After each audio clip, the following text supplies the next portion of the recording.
தேற்றும் தெய்வமே ஊற்று தண்ணீரே உள்ளம் ஏங்குதையா. நிரம்ப வேண்டும் வல்லவரே நல்லவரே. நிரம்ப வேண்டும் வல்லவரே நல்லவரே. தூய ஆவியே அன்பின் துணையாளரே தேற்றும் தெய்வமே ஊற்று தண்ணீரே உள்ளம் ஏங்குதையா.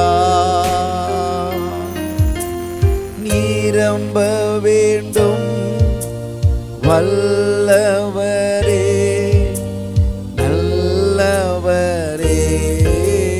நிரம்ப வேண்டும் வல்லவரே நல்லவரே.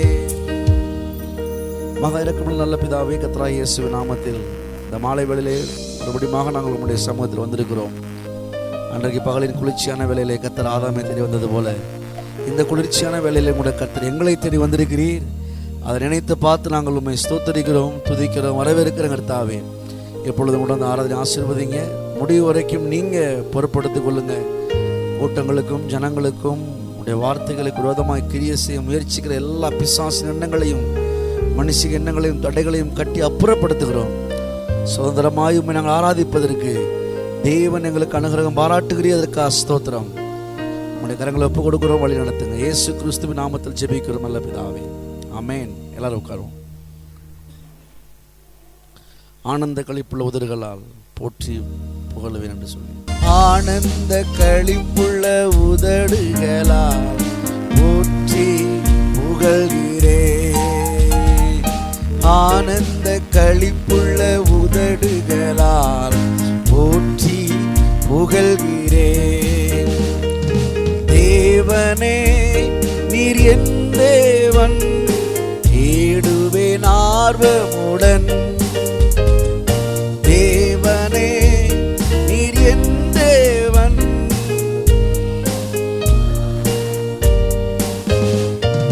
மகிமை வாஞ்சிக்கிறேன், வல்லமை காண்கிறேன். மகிமை வாஞ்சிக்கிறேன், வல்லமை காண்கிறேன். வல்லமை காண்கிறேன், வல்லமை காண்கிறேன். ஆனந்த களிப்புள்ள உதடுகளால் போற்றி புகழ்கின்றேன். ஆனந்த போற்றி புகழ்கிறேன். நீர்தானே என் துணையானி, உன் நிழலில் களி கூறுவே. நீர்தானே என் துணையானி, உன் நிழலில் களி கூறுவே. உறுதியாய் பற்றி கொண்டே உம் வலக்கரம் தாங்குதையா. உறுதியாய் பற்றி கொண்டே உம் வலக்கரம் தாங்குதையா. உம் வலக்கரம் தாங்குதையா, உம் வலக்கரம் தாங்குதையா. ஆனந்த களிப்புள்ள உதடுகளால் போற்றி புகழ்கிறேன். ஆனந்த களிப்புள்ள உதடுகளால் போற்றி புகழ்கின்றேன். அறுசுவை உணவு உண்பது போல் திருப்தி அடைகிறேன். அறுசுவை உணவு உண்பது போல் திருப்தி அடைகிறேன். தினமும் துதிக்கிறேன்,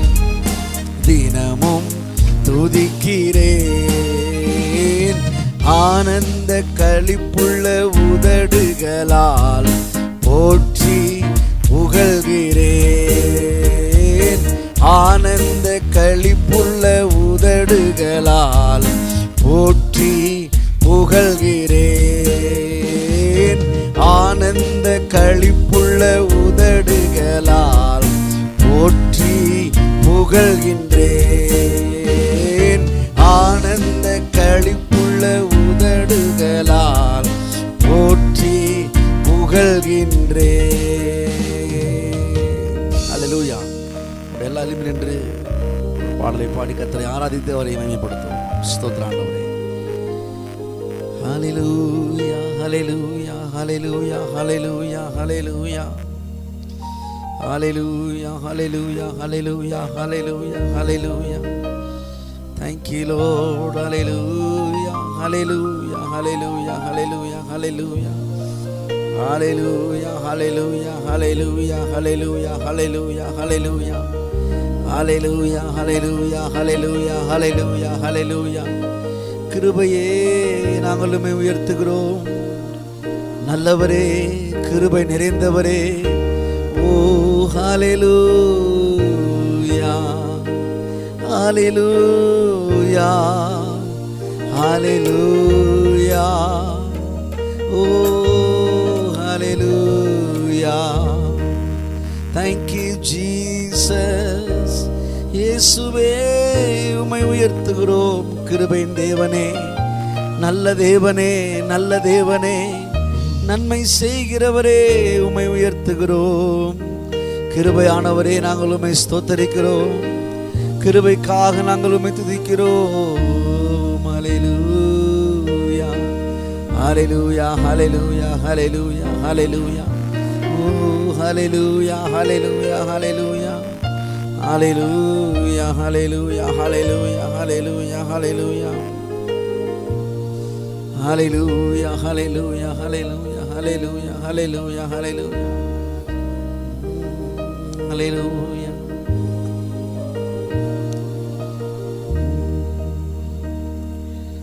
கர்த்தர் நல்லவர், ருசித்து பாருங்கள்.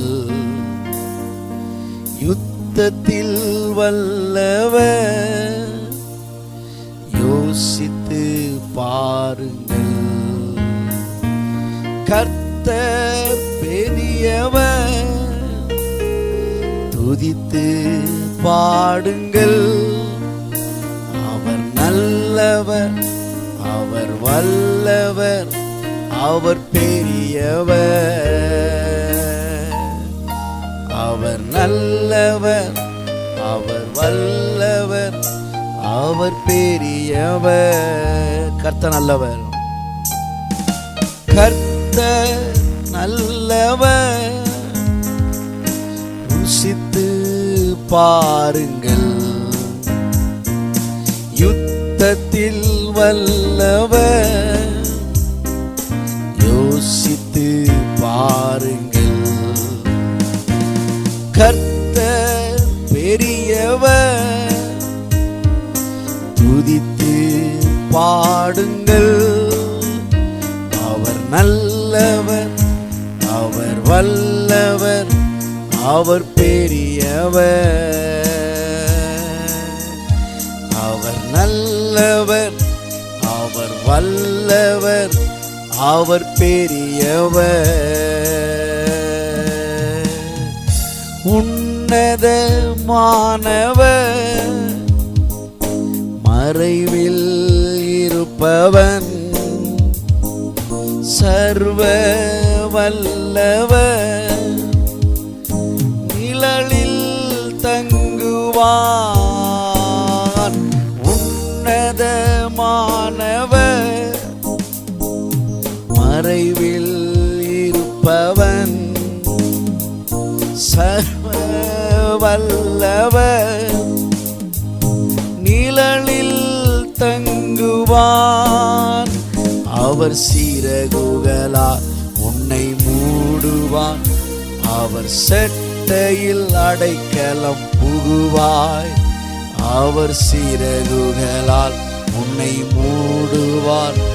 அவர் செட்டையில் அடைக்கலம் புகுவார்.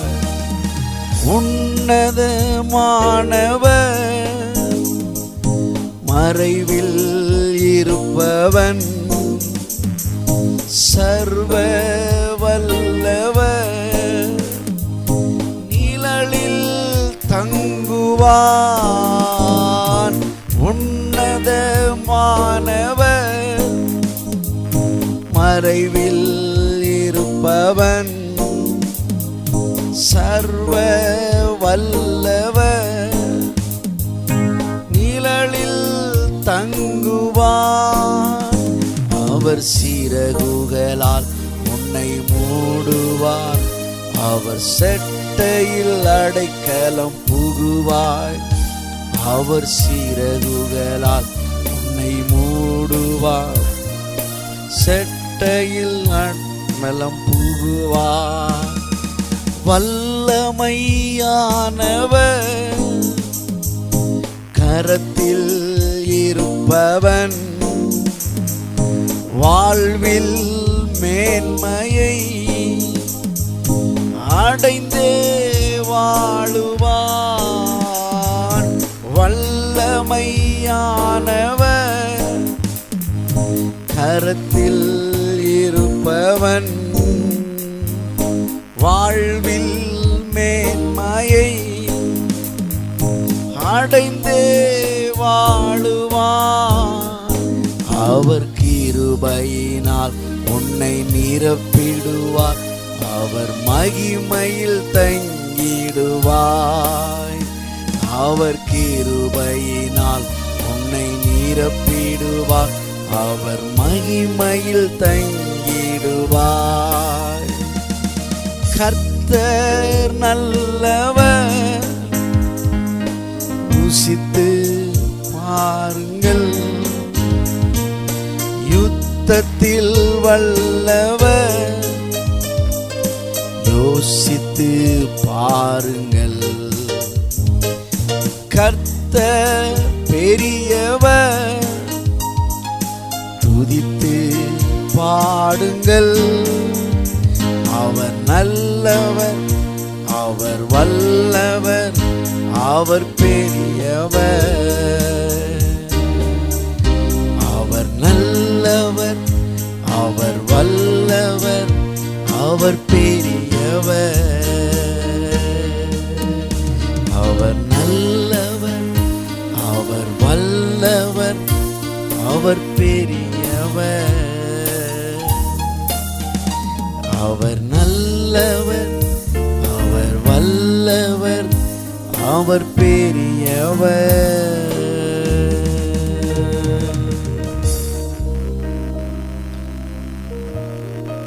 நன்மையான காரியங்களை மாத்திரம் செய்கிற நல்லவரே, இரக்கம் நிறைந்தவரே, மன்னிக்கிற உள்ளத்திலே மகத்தானவரே, உடைய கிருபை எங்கள் மேல் அதிகமாய் பெருக பண்ணி எங்களை வாழ வைக்கிற வாழ்வழிக்கிற தேவனே, உங்கள் ஒருவருக்கே எல்லா மகிமையும் கனத்தையும் ஸ்தோத்திரங்களையும் துதிகளையும் பெருமைகளையும் செலுத்தி உயர்த்தி கனப்படுத்துகிறோம் எங்கள் ஜீவனுள்ள நல்ல பிதாவே. ஆமேன், ஆமேன். எல்லாரும் உட்காருவோம். இந்த மாலை ஆராதனையில் கலந்து கொள்கிறோம். உங்கள் யாவரையும் ஆண்டவராக இயேசுவின் நாமத்தினாலே வாழ்த்துகிறோம், வரவேற்கிறோம். கர்த்தர் நல்லவர். கிருபையை குறித்து தொடர்ந்து பார்த்து வருகிறோம். வாசிப்போம். சங்கீதம் 32:10. கர்த்தரை நம்பி இருக்கிறவனையோ, எல்லாரும் சொல்லுவோம், கிருபை சூழ்ந்து கொள்ளும். மறுபடியும் சொல்லுவோம், கர்த்தரை நம்பி இருக்கிறவனையோ கிருபை சூழ்ந்து கொள்ளும். கண்களை மூடி ஜெபம் பண்ணுவோம். அன்புள்ள பிதாவே, நாங்கள் நம்முடைய சமூகத்திலே கிருபையை நம்பி நாங்கள் வந்து நிற்கிறோம். கர்த்தாவே, இப்பொழுதும் கூட அந்த கிருபை எங்களுக்கு செய்கிற மகத்தான காரியங்களை எங்களுக்கு வெளிப்படுத்தி காண்பிக்கும்படியாக கிருபையின் ஆவியானவரை உங்களுடைய கருத்தில் ஒப்புக் கொடுக்கிறோம். இந்த உங்களுடையது நீங்கள் ஆளுகை செய்யுங்க, என்னை மறைத்து நீங்கள் வெளிப்படுங்க. இயேசுவின் நாமத்தில் பிதாவே, ஆமேன். தாவீது சொல்கிற ஒரு அருமையான வார்த்தை, கர்த்தரை நம்பி இருக்கிறவனையோ கிருபை சூழ்ந்து கொள்ளும். கிருபை என்பது தகுதியில்லாத மனிதனுக்கு தேவன் காண்பிக்கிற அவருடைய தயவு. இன்னும் அதை குறித்து இந்த 3-4 வாரங்களாக கிருபை என்றால் என்ன என்பதை சொல்லியிருக்கிறேன். தேவனுடைய வல்லமையின் பாய்ச்சல், அல்லது தேவன் தம்முடைய முழு அன்பையும் வெளிப்படுத்துவதற்கு கிருபை. இன்னும் அதுக்கு சொல்றாங்க, தேவனுடைய இயற்கைக்கு அப்பாற்பட்ட அந்த பெரிய தயவுக்கு பேரு கிருபை. அந்த கிருபையை கர்த்தர் நமக்கு கொடுத்திருக்கிறார். அந்த கிருபையை தாவீதுக்கு சொல்றாரு, அந்த கிருபை நம்மை சூழ்ந்து இருக்கிறதாம். பாருங்க, எல்லாரும் சொல்லுவோம் சூழ்ந்து இருக்கிறது. ஏன் சூழ்ந்து இருக்கிறது என்பதை முதல் வாரத்தில் சொன்னேன். ஏன் சூழ்ந்து இருக்குன்னா, உங்கள் எதிராளியாகி பிசாசானவன் எவனை விழுங்கலாமோ என்று அவன் சுற்றி திரிகிறபடியினால் எந்த விதத்திலும் அவன் அவருடைய பிள்ளைகளை தொட முடியாதபடிக்கு, அல்லது தொடக்கூடாதபடிக்கு, அல்லது தொட்டு விடாதபடிக்கு தேவன் தம்முடைய கிருபையினால் சூழ்ந்து நம்மை பாதுகாக்கிறார். ஆமென். காருண்யம் என்னும் கேடகத்தால் சூழ்ந்திருக்கிறார் வேதத்தில் வாசிக்கிறோம். அப்புறம் நம்முடைய கிருபையினால் எங்களை சூழ்ந்திருக்கிறன்றதான் வேதத்தில் வாசித்து காண்பிச்சேன். அந்த கிருபை இப்படிப்பட்ட காரியங்களை செய்கிறதா இருக்கிறது. பிசாசு சுற்றி சுற்றி வர்றதுனால தேவன் தம்முடைய கிருபையை சுற்றி வச்சிருக்கிறாரு. எப்படி ஒரு ஆளை தூக்கி உள்ள வச்சு சுற்றி அடைச்சா எப்படி இருக்குமோ, அதே போல தேவன் தம்முடைய கிருபையினாலே கர்த்தர் நம்மை வேலடைத்து பாதுகாக்கிறார். அப்படி சொல்லலாம். எப்படி யோபுவையும் அவனுக்கு உண்டான எல்லாவற்றையும் சுற்றி வேலையடைத்து பாதுகாத்தாரோ, ஏன் வேலையடைத்து பாதுகாத்தார்? சத்துரு தொடாதபடிக்கு, அவனை காக்கும்படி தான் வேலையடைத்தார். அதே போல இன்றைக்கு தேவன் தம்முடைய கிருபையினால் நம்மை சூழ்ந்து அப்படிப்பட்ட விதத்திலே கர்த்தர் நம்மை பாதுகாக்கிறார். அதனால தான் இப்போவும் கூட உயிரோடு உட்கார்ந்துருக்கிறோம். எல்லாரும் கரங்களை உயர்த்தி கிருபைக்காக கர்த்தரை ஸ்தோத்திரம் பண்ணுவோம். எனக்கு எப்படி தெரியும்? புலம்பல் அப்படியே வாசிக்கிறோம். நாங்கள் இப்பொழுதும் நிர்மூலமாகாதிருப்பது உம்முடைய சுத்த கிருபை, சுத்த கிருபை. அந்த கிருபை நம்மை சூழ்ந்திருக்கிறபடியானால தான் சத்துரு நம்மை தொட முடியவில்லை. நான் சொல்கிறேன், இதுவரைக்கும் தொட முடியலாட்டினா இனிமேலும் தொட முடியாது. ஏனென்றால் இதுவரைக்கும் காத்த கிருபை இன்னும் நம்மை காப்பதற்கு உண்மையுள்ளதாக இருக்கிறது. அதான் காலைல சொன்னேன், வசனத்தில் வாசிக்கணும். ஏசாயால மலைகள் விலகினாலும் பர்வதங்கள் நிலை பெயர்ந்தாலும் என்னுடைய கிருபையும் சமாதானத்தின் உடன்படிக்கையும் நிலை பெயராது, அது மாறாது, அது விலகாதுன்றாரு. நான் சொல்கிறேன், கிருபை நம்ம விட்டு விலகாமல் இருக்கிற வரைக்கும் எதுவும் நம்மை சேதப்படுத்த எத்தனை பேர் உண்மைன்னு சொல்கிறீங்க? அந்த கிருபை தான் நம்மை பாதுகாக்கிறது என்பதெல்லாம் சொன்னேன். இப்போ போன வாரத்துக்கு முந்தின வாரம் வாசிக்கும் போது இந்த கிருபை உயர்த்துகிறதா இருக்கிறது. நம்மை தகுதி இல்லாத மனிதனை தகுதிப்படுத்தி உயர்த்துவதற்காக தேவன் தம்முடைய கிருபையை கொடுத்திருக்கிறார். அதுக்கு ஆதாரமாக தாவீதை உங்களுக்கு காண்பித்தேன். தாவீது அடிக்கடி சொல்கிற வார்த்தை, ஆண்டவரே உம்முடைய கிருபையை புகழுவேன், காலையிலே உம்முடைய கிருபையை மகிழ்ச்சியோட புகழுவேன் அப்படின்னு சொல்லிட்டு எல்லா சமயத்திலையும் இந்த கிருபையை புகழ்ந்து கொண்டே இருக்கிறாரு. கிருபையை குறித்து பேசிக்கிட்டே இருக்கிறாரு. ஏன் கிருபையை குறித்து பேசுகிறாருன்னா, புழுதியில் கிடந்த தாவீதை, குப்பையில் கிடந்த தாவீதை தூக்கி எடுத்து இன்னைக்கு இவ்வளோ பெரிய ராஜ பதவியை கொடுத்தது யாருன்னு கேட்டால் தாவீதுடைய பிரயாசம் அல்ல, அல்லது தாவீதுடைய அப்பாவுடைய முயற்சி அல்ல. எல்லாவற்றுக்கும் மேலாக தேவனுடைய கிருபை. தாவீதுக்கு தேவனுடைய கிருபை தான் தாவீதை உயர்ந்த இடத்துக்கு கொண்டு போச்சு. அப்படி உயர்த்துவதற்காகவே தேவன் தம்முடைய கிருபையை கொடுத்திருக்கிறார். அதுதான் சாலமோன் சொல்றாரு, என் தகப்பனுக்கு கிருபை செய்து. அப்படின்னா என் தகப்பனை உம்முடைய கிருபையினால உயர்த்தி வச்சிங்க, அதே கிருபை இன்னைக்கு எனக்கு கொடுத்து என் தகப்பன் ஸ்தானத்தில் என்ன உட்கார வச்சிருக்கிறீங்க அப்படின்றாரு. ஆகவே அந்த கிருபை உயர்த்துகிறதா இருக்கிறது. கடைசியாக போன வாரம் சொல்லும்போது இந்த கிருபை மன்னிக்கிற கிருபையாக இருக்கிறது. எல்லாம் சொல்லுவோம், மன்னிக்கிற கிருபை. ஏன் இதை குறித்து பேசுகிறேன் அப்படின்னா, தேவனுடைய அந்த கிருபையை புரிஞ்சாதான் நம்ம சரியாக ஜெபிக்க முடியும். பவுல் சொல்கிறாரு,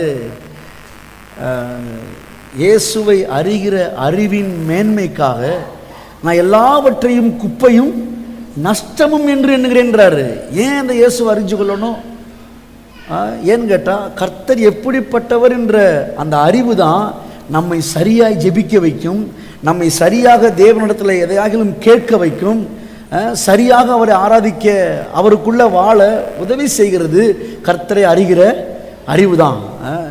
கர்த்தரை குறித்து அடிப்பார், கொள்ளுவார், இரக்கம் இல்லாதவர், அப்படிப்பட்ட விதத்தில் கேட்டோமானால் கர்த்தர்கிட்ட எந்த காரியத்தையும் உரிமையை கேட்கவே முடியாது. ஒரு வியாதிப்பட்ட நேரத்தில் கூட, ஒரு பலவீனப்பட்ட நேரத்தில் கூட தேவன் எப்படிப்பட்டவர்ங்கிற அறிவோடு இருந்தால் தான் இந்த வியாதியிலிருந்து தம்முடைய கிருபையினால் என்னை சுகமாக்க வல்லமையுள்ளவராக இருக்கிறார் என்று சொல்லி அப்படிப்பட்ட ஒரு அறிவு இருக்கும்போது தான் நம்ம கர்த்தரிடத்தில் சரியாக கேட்க முடியும். ஆண்டவரே, நம்முடைய தழும்புகளால் நாங்கள் சுகமாகிறோம், எங்களுடைய பலவீனத்தில் உங்களுடைய பலன் பூர்ணமாக விளங்கட்டும் அப்படின்னு சொல்லி நம்ம தைரியமாக கேட்க முடியும். அதை விட்டுட்டு வியாதியை கொடுப்பார், பலவீனப்படுத்துவார் அப்படியே சொல்லி கேள்விப்பட்டு அப்படிப்பட்ட ஒரு அறிவை உடையவராக இருந்தோமானால் அப்படி பலவீனப்படுகிற நேரத்தில் கூட கர்த்தர் நம்ம எதுவுமே கேட்க முடியாது. கேட்கறதுக்கு உரிமையே வராது, கேட்கறதுக்கு மனசு வராது. ஏன்னு கேட்டால் கர்த்தர் அப்படிப்பட்டவர்னு நம்ம மனசில் பதிஞ்சிருச்சு. இதெல்லாம் கர்த்தர் தான் கொடுக்குறாரு, இதெல்லாம் அவருடைய சித்தமாக இருக்கிறதுன்னு ஏற்கனவே பதிஞ்சதுனால அப்படிப்பட்ட நேரத்தில் கேட்க முடியாது,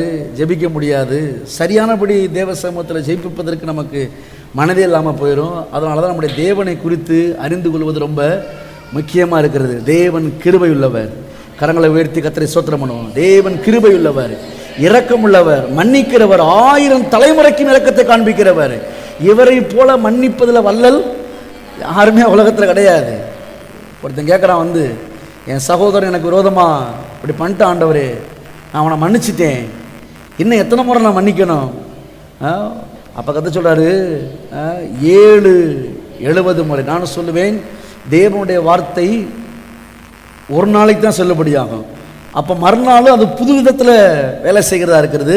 அப்போ அந்த 7-70 முறை என்று சொல்லுகிற வார்த்தை ஏதோ நம்முடைய வாழ்நாள் முழுவதும் இல்லை, ஒவ்வொரு நாளும் 7-70 தர மன்னிக்கிறவளாக இருக்கணும். ஒவ்வொரு நாளும் காலை பிரிச்சோடனே கதை சொல்லுவார், இன்னைக்கு 7-70 தடவை மன்னிப்பா, 7-49 கிட்டத்தட்ட 490 தடவை மன்னிக்கணும்னு அவர் சொல்லிட்டு நிச்சயமாக அவர் மன்னியாமல் இருக்கவே மாட்டார். அதனால தான் இப்போது இதுக்கு தலைப்பு மன்னிக்க பெருகுகிற மகத்தான கிருபை என்று சொல்லி போன வாரமும் அதுக்கு முந்தின வாரமும் காண்பித்தேன். இன்றைக்கி கூட அதை குறித்து ஒரு சில கருத்துக்களை பார்க்க போகிறோம். தேவன் மன்னிக்கிறவர். ஆமென். எல்லாம் சொல்லுவோம், தேவன் மன்னிக்கிறவர். மன்னிக்கிறவருங்கிற நினைவு இருந்தால் தான் சில, ஏன்னா மனுஷனாக இருக்கிறோம், நம்மை அறிந்து அறியாமல் கூட சில தவறுகள் இருக்கலாம். அப்படிப்பட்ட நேரத்தில் மன்னிக்க கிருபை பெருத்தவர் அப்படின்ற உணர்வு இருந்தால் தான் கர்த்தர்கிட்ட மன்னிப்பு கேட்டு மறுபடியும் தேவ சமூகத்தில் வந்து நம்ம ஜெபிக்க முடியும், வேதத்தை வாசிக்க முடியும், சபைக்கு வர முடியும். அவர் மன்னிக்கிறவர் அல்ல, அவர் தண்டிக்கிறவர் என்ற நினைவோடு இருப்போமானால் மன்னிப்பை பெற விடாதபடிக்கு கர்த்தரை விட்டு தூரமாக போயிடுவோம் பாருங்கள். அதனால தான் கர்த்தருடைய பந்தியிலையும் கூட உங்கள் தகுதியை வச்சு வராதிங்கன்னு சொல்கிறது காரணம் அதுதான். கர்த்தருடைய பகுதியில் கலந்து கொள்வது என்பது நம்முடைய தகுதியை நம்பி வரக்கூடாது, தேவனுடைய கிருபையை நம்பி வரணும். தேவ சமூகத்தை 2 பேர் ஜெபிக்க வர்றாங்க புதிய ஏற்பாட்டில் லூக்காவில். ஒருத்தன் சொல்கிறான், ஆண்டவரே நான் தசமமாக கொடுத்துருக்கிறேன், காணிக்க கொடுத்துருக்கிறேன், வாரம் தவறாமல் உபவாசிச்சிருக்கிறேன், என்னமோ பண்ணியிருக்கிறேன், அதை நம்பி உம்மிடத்தில் வர்றேன் அப்படின்றான். அவன் ஜெபத்துக்கு கர்த்தர் பதிலே தரல. ஆனால் இன்னொருத்தன் வர்றான், ஆண்டவரே நான் பாவி தான், பாவம் செஞ்சுட்டேன், இருந்தாலும் பாவியாகி என் மேல் கிருபையாக இருன்னு சொல்லிட்டு கிருபை நம்பி ஓடி வர்றான். கர்த்தர் சொல்கிறாரு, அவன் அல்ல, இவனே நீதிமானாக்கப்பட்டவனாய் அல்லது ஜெபத்திற்கு பதில் பெற தகுதி பெற்றவனாய் கடந்து சென்றான்னு சொல்லி லூக்காவில் கர்த்தரே இந்த வார்த்தையை சொல்கிறாரு.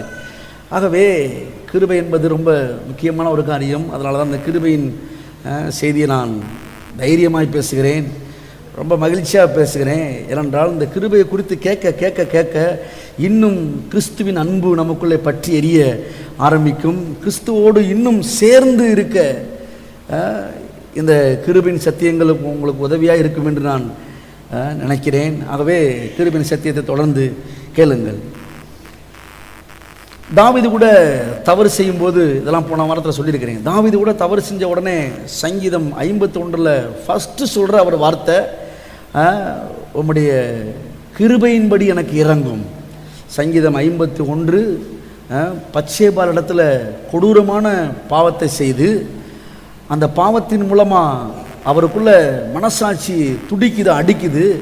உடனே அவர், ஆண்டவரே எனக்கு அதனால் எனக்கு இறக்கம் செய்யணும், இதனால் இறக்கம் செய்யணும் அப்படின்னு சொல்லி வேற ஒரு எந்த கிரியையும் காமிக்கல. ஆண்டவரே நான் காலையிலேருந்து அழுகிறேன், ஆண்டவரே காலையிலேருந்து நான் முழங்கால நிற்கிறேன், ஆண்டவரே எனக்கு எப்படியாவது மன்னிப்பு கொடுங்க அப்படி சொல்லலை. அவர் சொல்கிற முதல் வார்த்தை, தேவனே உமது கிருபையின்படி எனக்கு இறங்கும், உமது மிகுந்த இரக்கங்களின்படி என் மீறுதல்கள் நீங்க என்னை சுத்திகரியும் அப்படி கிருபையை சார்ந்ததுனால தான் பாவம் செய்த தாவீதை பார்த்து கர்த்தர் சொல்றாரு, தாவீதின் இருதயத்துக்கு ஏற்றவன். பாவிதான், தவறு செஞ்சிட்டான். ஆனால் அவனுக்குள்ள என்ன கேட்டிங்கன்னா, அந்த மன்னிக்க பெறுகிற மகத்தான கிருபையின் மேன்மையை தாவீது அறிந்தபடியினால் அந்த கிருபையை உயர்த்துறான். கிருபையை உயர்த்த உயர்த்த அந்த சத்தம் தான் கர்த்தருக்கு அதிகமாக கேட்குது ஒழிய இவனுடைய பாவத்தின் சத்தமோ அல்லது பிசாசு தாவீது மேலே சாட்டுகிற குற்றச்சாட்டின் சத்தமோ கர்த்தருக்கு கேட்கல. ஏனென்றால் எல்லாவற்றையும் கிருபை மூடி போட்டது, கிருபை உயர்ந்திருந்தது. அதனால தான் கர்த்தர் சொல்றாரு, தாவீதின் இருதயத்துக்கு. இன்னைக்கும் அதாங்க, இன்னைக்கும் அதே தான். அன்றைக்கு கிருபைன்னா இன்னைக்கும் கிருபை தான். இன்னைக்கு நம்ம ஏதோ நீதியாக வாழ்கிறோம் அல்லது அநீதியாக வாழ்கிறோம்ன்றதுனால அநீதியாய் வாழ்கிறவங்க குற்றவாளியாகவோ நீதியாக வாழ்கிறவங்க பெரிய நீதிமானாவோ கர்த்தர் பார்க்கல. ரெண்டு சாராருக்குமே அவர் பார்க்கறது கிருபை நம்பி வர்றாங்களா. ஆமென். கிருபை நம்பி வருவீர்களானால் கர்த்தர் உங்களை என்னை வரவேற்கிறார். அதனால தான் பந்தியில் கூட அந்த கிருபையை நம்பணும். என்னை மன்னிப்பதற்கு தேவன் கிருபை வச்சிருக்கிறாரு. நிச்சயமாக நான் பாவம் எவ்வளவு அதிகமாக செய்திருக்கிறவனோ அவ்வளோ அதுக்காக பாவம் செய்யறதுக்காண்டி சொல்லலை. இந்த அன்பு தான் நம்மை பாவம் செய்யாதபடியே நம்மை பாதுகாக்கும். பாவம் செஞ்சிட்டோன்னு சொல்லிட்டு இன்றைக்கி அநேக சபைகளில் பார்த்தீங்கன்னா ராபோஜனை பற்றி கொடுக்கவும் மாட்டாங்க, எடுக்கவும் மாட்டாங்க. அப்படி தூர போகிறதுனால இவங்களுக்கு பாவத்தை ஜெயிப்பதற்கு பலனே இல்லாமல் போயிடும். புரியுதா உங்களுக்கு? ஆமென். பாவத்தை ஜெயிப்பதற்கான பலனை கொடுப்பதே இந்த கர்த்தருடைய பந்தி தான். அந்த பந்தியை பெற்ற பிறகு நமக்குள்ள ஒரு உணர்வு வருது. நம்ம பந்தியில் பங்கு பெற்றிருக்கிறோம், இயேசுவின் விலையேறப்பெற்ற மாம்சத்தையும் ரத்தத்தையும் நம்ம சாப்பிட்ருக்கிறோம், இதுக்கு துரோகம் பண்ணக்கூடாதுங்கிற உணர்வுனாச்சும் தவறு செய்ய போகும்போது வரும். ஆனால் அந்த பந்தியில் கலந்து கொள்ளாமல் அவங்க போயிட்டாங்கன்னா அதுக்கு பிறகு இந்த மனசாட்சி அப்படியே சூடுண்ட மனசாட்சியா, பலவீனமான மனசாட்சியா, அது அப்படியே பின்வாங்கிடும் பாருங்க. ஆமாம், போன மாதம் ராபோஜனை பந்தி இருக்கலாம், ஆண்டவர் என்ன அடிக்க செஞ்சுட்டாரு, அதே மாதிரி இந்த வாரம் செஞ்சுட்டு போயிடுவோமே, பந்து எடுக்காமல் நம்ம மாட்டுக்கு உலகத்தை ஜாலியாக வாழ்ந்துட்டு போயிடலாமே. அப்படிப்பட்ட ஒரு தவறான சிந்தையை பிசாசு கொடுத்து கர்த்தரை விட்டு பின்வாங்குறோம் வச்சுருவான் பாருங்க. அப்படி பின்வாங்கி போகக்கூடாதுன்றனால தான் கர்த்தர் எல்லாருக்கும் விட்டு கொடுக்குறாரு. ஏனென்றால் அப்படிப்பட்ட நேரத்தில் அது பயபக்தியை உண்டாக்குறது. அதே மாதிரி உண்மைன்றீங்க. ராபோஜனை பந்தி எடுத்தவொடனே நமக்குள்ள ஒரு புதுவிதமான உணர்வு தோன்றுகிறது. இன்றைக்கி பந்தியில் பங்கு பெற்றுக்கிறோம், சத்தம் போடும் போது கூட சொல்லுவாங்க, நீ எல்லாம் ராபோஜனை பந்தி எடுத்துட்ட, இப்படி செய்யலாமான்னு சொல்லுவாங்க. அப்போ கூட அந்த உணர்வு வருது பாருங்க. ஆமாம், நம்ம பந்தியில் பங்கு பெற்றுக்கிறோம் உணர்வு வரும். ஆனால் அதில் பங்கு பெறாமல் போகும்போது அந்த உணர்வே இல்லாமல் போயிடும். அதனால தான் நம்ம ஒரு சபையை பொறுத்தளவுல யாருடைய கிரியைகளையும் பார்த்து இவங்களுக்கு தானே வைக்கிறது இல்லை. என்னையை பொறுத்தளவில் கர்த்தர் எனக்கு வெளிப்படுத்தினது எல்லாரும் பங்கு பெறணும், ஒரு நபரோட மிஸ் ஆகக்கூடாதுன்றதுல எனக்கு அவ்வளவு வாஞ்ச. இதை குறித்து யார் எவனை வேணால் பேசட்டும், என்னை ஒரு துர்ச்செய்தியாளனா கூட அறிவிக்கட்டும், அதை பற்றி நான் கவலைப்படலை. நான் தேவனுடைய அன்பை ஜனங்களுக்கு வெளிப்படுத்தி அவர் பக்கமாக இழுக்க விரும்புகிறேன். ஆகவே பந்தியில் கூட கிருபையை நம்பி உள்ளே உட்காரணும், உள்ளே வரணும். கிருபை நிச்சயமாக உங்களை தகுதிப்படுத்தும். ஒருவேளை தகுதியே இல்லாமல் இருந்தாலும் கூட இந்த கிருபை உங்களை மன்னிக்கிறதா இருக்கிறது. ஒருவேளை எவ்வளோ பெரிய தவறு செஞ்சாலும் கூட அதை காட்டிலும் தேவனுடைய கிருபை அதிகமாய் பெருகி மன்னித்து மறுபடியும் உங்களை தகுதிப்படுத்தி அந்த பந்தியின் நன்மையை உங்களுக்கு பெற்றுத்தருகிறதா இருக்கிறது. ஆகவே கிருபையை சார்ந்து கொள்வோம், கிருபையை நம்பி இருப்போம், கிருபையிலோட நிலைத்திருப்போம். கிருபை நமக்கு அதிகமான மன்னிப்பை கொடுக்கிறதா இருக்கிறது. சரி, அதுக்கு ஆதாரமாக இன்றைக்கி ஒரு சம்பவத்தை பார்க்க போகிறோம். வாசிப்போம். யோனாவின் புஸ்தகம் வாசிக்கிறேன். 1 முதல்.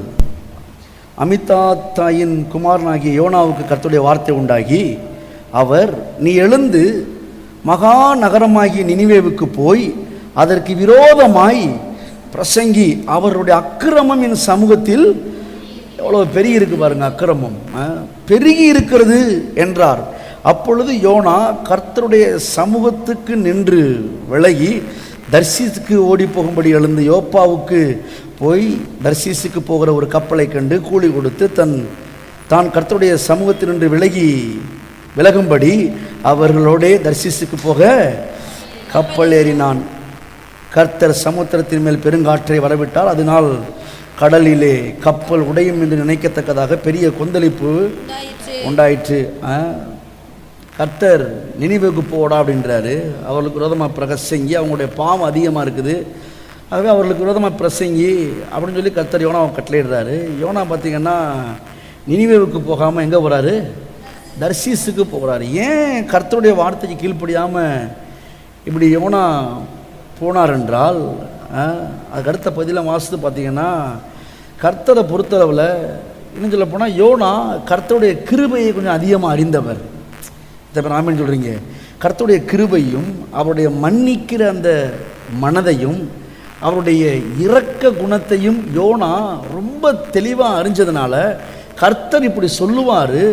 சொல்லிட்டு அங்கே போய் ஒருத்தன் முழங்கால் போட்டு மன்னிப்பு கேட்டாலும் எத்தனை பேர் ஆமேன்னு சொல்கிறீங்க? கர்த்தர் தேசத்தை அழிக்காமல் காப்பாற்றிடுவார் என்பதை யோனா தெளிவாக அறிந்து, இவர் வேற எந்த ஒரு காரணத்துக்காகவும் போல, கர்த்தருக்கு விரோதமாகவோ அல்லது அவங்க கொன்றுவாங்களோ அப்படின்ற ஒரு பயத்தினால போல, இவருக்கு என்னன்னா அழிப்பேன்னு சொல்லுவார். ஆனால் அழிக்க ஏன்னு கேட்டால் அவருடைய கிருபை அவ்வளவு பெரிதாக இருக்குது என்பதை யோனா அறிந்து தேவ சமூகத்தை விட்டுட்டு, ஏன்னு கேட்டால் ஒருவேளை தேவ சமூகத்தை விட்டு பிரிஞ்சு போகும்போது இவர் கேட்டால் திரும்பி வரும்போது இவர் மன்னிச்சிருவார். ஆனால் சொன்னது நடக்கலாட்டினா அவங்க என்னைய எப்படி? அதாங்க அர்த்தம். தேவ சமூகத்தை விட்டு போகிறாரு, ஆண்டவர் ஏன்னு கேட்பாரு. கேட்கும்போது ஆண்டவரே இப்படின்னு காரணத்தை சொல்லிட்டு திரும்ப கர்த்தர்கிட்ட இருந்துடலாம், இவர் மன்னிச்சிருவார். ஆனால் இவர் உங்களை அடிக்க போகிறாருன்னு சொல்லி அங்கே நினிவேவுக்கு சொல்லிட்டோம்னா அவங்க உடனே முழங்கால போட்டு மண்டிட்டு போனவன் சொன்ன மாதிரி ரெட்டு உடுத்தி சாம்பல் அள்ளி போட்டு உட்காந்துருவாங்க. இவர் உடனே மனசு இறங்கி பார்த்து மன்னிச்சிருவார். கடைசியில் பார்த்தா அவங்க எல்லாரும் சேர்ந்து என்னை கொன்றுவாங்க என்பதை யோனா தெளிவாக அறிந்து கர்த்தர் சொன்ன வார்த்தையை விட்டுட்டு இன்னும் தெளிவாக போட்டுருக்கு, தேவ சமூகத்தை விட்டுட்டு. எத்தனை பேருங்க கிருபையை கொடுத்து இப்படி அறிஞ்சிருக்கிறீங்க? சும்மா அடிப்பார் உடப்பார். இந்த 5 மாதமாக நான் கேட்ட கேள்வி அப்படியே மண்டையில் நிரம்பி இருக்குது. எங்கே ஓப்பன் பண்ணாலும் சரி, ஆண்டவர் கொடுத்துட்டாரு, அடிச்சிட்டாரு. ஐயோ ஓப்பன் பண்ணி பார்க்க முடியல. ஏன் இப்படி கர்த்தரை குற்றஞ்சாட்டுறான்னு எனக்கு தெரியலை. கர்த்தர் 1000 கோடி மடங்கு நல்லவர். பழைய ஏற்பாட்டு காலங்களை எப்போவோ வாழ்ந்த இயேசு கிறிஸ்துவின் கல்வாரி அன்புக்கு முன்னாடி வாழ்ந்த யோனாவுக்கு இருந்த அறிவு கூட இன்னைக்கு இப்படி சொல்கிறதுன்னு தெரியல. என் ஜனங்கள் அறிவில்லாமையால் சங்காரமாகிறார்கள். இப்படியே கர்த்தரை குற்றஞ்சாட்டி இன்னமும் இவர்கள் வேதனை தான் அனுபவிக்கிறாங்களோ ஒழிய இன்னும் விடுதலை ஆகிறதுக்கு வழியே இல்லாமல் இருக்குது. ஆனால் யோனா தெளிவாக கர்த்தரை கொடுத்து அறிஞ்சிருக்கிறாரு. கர்த்தர் சொல்லுவார். கடைசியில் அவங்க முடிஞ்சல் போட்டாங்கன்னா இவர் மாறிடுவான்னு சொல்லிட்டு அந்த பக்கமே போல. ஆனாலும் கர்த்தர் போகும்படி இவன் மேலே திட்டம் வச்சதுனால அவங்க ஒரு வேலையை பண்ணுறாரு. காற்று அனுப்பி இவர் பார்த்தீங்கன்னா கடலில் வேறு பக்கம் பிரயாணத்துக்கு ஏறிட்டார். கர்த்தர் மறுபடியும் அந்த கப்பல் கவிழுகிற அளவுக்கு காற்றின் புயலை அனுப்பி எப்படியாவது யோனாவை அங்கே கொண்டு போகணும்னு சொல்லிட்டு வைக்கிறாரு. கடைசியில் கப்பல் மாலுமி மிரண்டு போய் யார் செஞ்ச பாவமோ என்ன செஞ்ச பாவமோ இப்படி ஆட்டி படைக்குது அப்படின்னு சொல்லிட்டு அவங்களுக்குள்ளேயே ஒரு சீட்டை போட்டு யாரா இப்படிப்பட்ட இந்த கேடு யாருனாலும் நடக்குன்னு சொல்லி சீட்டு போட்டு பார்த்தா அது யார் மேலே விழுந்துருச்சு? யோனா மேலே விழுந்துருச்சு. உடனே யோனாவை கூப்பிட்டு, என்னடா அப்படி பண்ணிட்டேன்னு, யாரா எங்கேருந்து வர்ற, என்ன உன் பேரில் சீட்டு விழுகுதுன்னு சொன்ன உடனே இப்போ 9ஆம் வசனம், அதற்கு அவன், நான் எபிரேயன், சமுத்திரத்தையும் பூமியை உண்டாக்கின பரலோகத்தின் தேவனாகிய கர்த்தரிடத்தில் பயபக்தி உள்ளவன் என்றான். அவன் கர்த்தருடைய சமூகத்தினின்று விலகி ஓடி போகிறவன் என்று தங்களுக்கு அறிவித்ததினால் அந்த மனுஷர் மிகவும் பயந்து அவனை நோக்கி, நீ ஏன் இதை செய்தாய் என்றார்கள். இப்போ பின்னும் சமுத்திரம் அதிகமாய் கொந்தளித்துக் கொண்டிருக்கிறபடினால் அவர்கள் அவனை நோக்கி, சமுத்திரம் நமக்கு அமரும்படி நாங்கள் உனக்கு என்ன சொல்லித்தோடா? இப்படி விழுந்து உள்ள உட்காந்துருக்கிற கொந்தளிச்சு இருக்குது, இப்போ என்னதான் செய்யணும்னு சொல்லு, நீ தான் கர்த்தருடைய சமூகத்தை விட்டு விலகி வந்துட்டேன்ற, இதுக்கு நாங்கள் என்ன செய்யணும் அப்படின்னு கேட்கும்போது அவனே சொல்கிறான், என்னை தூக்கி உள்ளே போட்டு தண்ணிக்குள்ளே போட்டு அதுக்கப்புறம் சரியாயிருன்னு சொல்கிறான். அதுக்கு பிறகு பார்த்திங்கன்னா யோனாவை தூக்கி என்ன பண்ணிட்டாங்க, தண்ணிக்குள்ளே போட்டாங்க. அதுக்கு பிறகு கர்த்தர் ஒரு மீனுக்கு கட்டளையிட்டு அந்த மீனின் வயிற்றுக்குள்ளே போய் யோனா இருக்கிறாரு. யோனா இருந்த 3 நாளும் அந்த திமிங்கலத்துடைய மிஷின்லாம் ஆஃப் பண்ணி அடங்கி ஒருத்தன் உள்ளே போய் உட்காந்துருக்காருன்னா சும்மா உட்கார முடியுமா? கர்த்தர் மீனுக்கு கட்டளையிட்டு அந்த திமிங்கலத்துக்கு கட்டளையிட்டு, நீ வாயத்திறந்து ஒன்றுமே திங்கக்கூடாது, உள்ளே ஒருத்தன் வருவான், அவனை முழுங்கி. எத்தனை பேர் கர்த்தர் நல்லவர்ன்றீங்க? ஒரு சாதாரண சின்ன மனிதனை காப்பாற்றுறதுக்கு அவ்வளோ பெரிய திமிங்கலத்துக்கு கட்டளையிடுறார் நம்முடைய தேவன். அதான் காலைல சொன்னேன், ஒருத்தர் கூட கெட்டு போவத தேவன் விரும்புகிறதே இல்லை. நான் சொன்னேன், நீ கேட்கல, என் சமூகத்தை விட்டே விலகி ஓடிக்கிருக்கிற. அங்கே 120,000 பேர் செத்து மடிஞ்சுக்கிருக்கிறாங்க, அவங்க பாவத்தில் பெரிய இருக்கு. நீ சொன்னால் போக மாட்டேற, பாரு உனக்கு மீனை கட்டலட்டு உனக்கு சாகடிக்கிறேன் பாரு. அப்படிலாம் கற்று சொல்லலை. நல்லா உள்ளே போய் ஜம்முன்னு உட்காந்துருக்கிறாரு. ஏனென்றால் நான் யோசித்து பார்க்குறேன், யோனா உள்ளே போய் இப்படி உயிரோட திரும்பி வருவோம்ன்ற நம்பிக்கையே இருந்திருக்காதுன்னு நினைக்கிறேன். இன்றைக்கி நம்ம கேள்விப்பட்ட மாதிரியே கேள்விப்பட்டிருப்பார். திமிங்கலம் பெருசாக இருக்கும், அதை 1 டன்னு சாப்பிடும் அப்படிலாம் கேள்விப்பட்டிருப்பார். கேள்விப்பட்டு சட்னி ஆக போகிறோம்னா உள்ள அது 1 டன்னு சாப்பிட்றது, நம்ம இருக்கிறது 70 கிலோ 80 கிலோ. ஏன் அடைய சொல்கிறேன் கரெக்டாக, 70 கிலோ 80 கிலோ தான் நம்மளை நசுக்கி தின்றுமேன்னு சொல்லி யோனா பயத்தோடு தான் இருந்திருப்பார். ஆனால் யோனாவை ஒரு சேதப்படுத்தாதபடிக்கு கர்த்தர் மீனுக்கு கட்டளையிட்டு அவரை உள்ளே வச்சு பத்திரமா பாதுகாக்கிறாரு. அதுக்கப்புறம் 3 நாள் சென்று கரையில் கக்கிடுது. இப்போது 2:10 கர்த்தர் மீன் கட்டளையிட்டார், அது யோனாவை கரையில் கக்கி விட்டது.